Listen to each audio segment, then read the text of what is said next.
નાથ બાળકોની સેવા કરતી જીવનદીપ ટ્રસ્ટના વાર્ષિકોત્સવ બારડોલીના કેદારેશ્વર મંદિર હોલ ખાતે સાંસ્કૃતિક કાર્યક્રમ સાથે યોજાયો। માતા પિતા વગરના તેમજ અન્ય જરૂરિયાતમંદ વિદ્યાર્થીઓના શિક્ષણ અને સર્વાંગી વિકાસ માટે જે કાર્ય કરતી જીવનદીપ સહાય ચેરિટેબલ ટ્રસ્ટ બારડોલીનો ધ્યેય સેવા એ જ જીવન તેવા શુભ હેતુથી શરૂ કરેલી આ સંસ્થાને 1 વર્ષ પૂર્ણ થતાં તારીખ 21 ડિસેમ્બરના રોજ રાત્રે પ્રથમ વાર્ષિક ઉત્સવ કેદારેશ્વર મહાદેવ મંદિર હોલ ખાતે યોજાયો, જેમાં દેશ વિદેશથી પધારેલા મહેમાનો દાનદાતાઓનું સન્માન સાથે સાથે મનોરંજન મળે તે માટે સંગીત અને સાંસ્કૃતિક કાર્યક્રમનું પણ આયોજન કરવામાં આવ્યું હતું।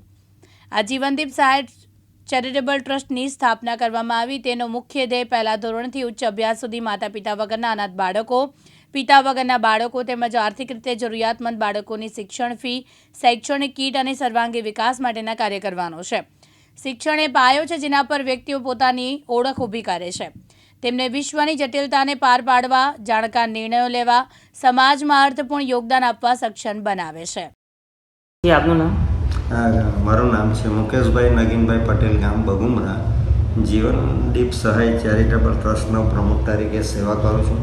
આ ટ્રસ્ટની સ્થાપના ગયા વર્ષે 2023માં એપ્રિલમાં થઈ અને જે અમને સ્ટાર્ટિંગથી જે ડોનરોનો જે પ્રવાહ મળ્યો એના કારણે અમે પહેલા વર્ષે લગભગ 85 જેટલા વિદ્યાર્થીઓને ફી ભરવા માટે અમે સક્ષમ થઈને લગભગ એનો આંકડો 16 લાખની અંદાજિત 16 લાખ રૂપિયા અમે 1 વર્ષના છોકરાઓની ફી ભરી છે અને તેના અનુસંધાનમાં જ આ પ્રતિશત સારો મળતા મેં આ વર્ષે એક એવું કાર્યક્રમનું આયોજન કર્યું ફંડ રેઝિંગ માટે કે ભાઈ NRIની અમને સિઝન હોય ને આ ટ્રસ્ટના કામોથી થોડા એમને વાકેફ કરીને એક સંગીત સંધ્યાના કાર્યક્રમ સાથે અમે આયોજન કર્યું। અમને એમાં સારો એવો પ્રતિસાદ આજે પહેલાં જ અમારા કાર્યક્રમમાં મળ્યો છે, એટલે હવે અમે ઇન ફ્યુચરમાં આ છોકરાઓની પૂરેપૂરી કે જેઓ પોતાના પેરેન્ટ્સ ગુમાવી ચૂકેલા છે, કોઈ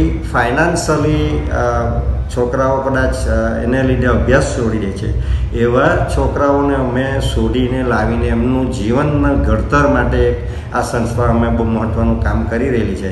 તેમાં જે આજે અમને દાતાશ્રીઓનો ઉદાર ભાવનાથી ને ભાવથી જ અમને જે એ મળ્યો રિસ્પોન્સ, એમના માટે અમે આ ચેરિટેબલ ટ્રસ્ટ વતી હું ખૂબ ખૂબ આભાર માનું છું। મારું નામ જીગરભાઈ પટેલ, ધામડોદ લુંભા। હું ઉપપ્રમુખ તરીકે જીવનદીપ સહાય ચેરિટેબલ ટ્રસ્ટમાં સેવા આપું છું।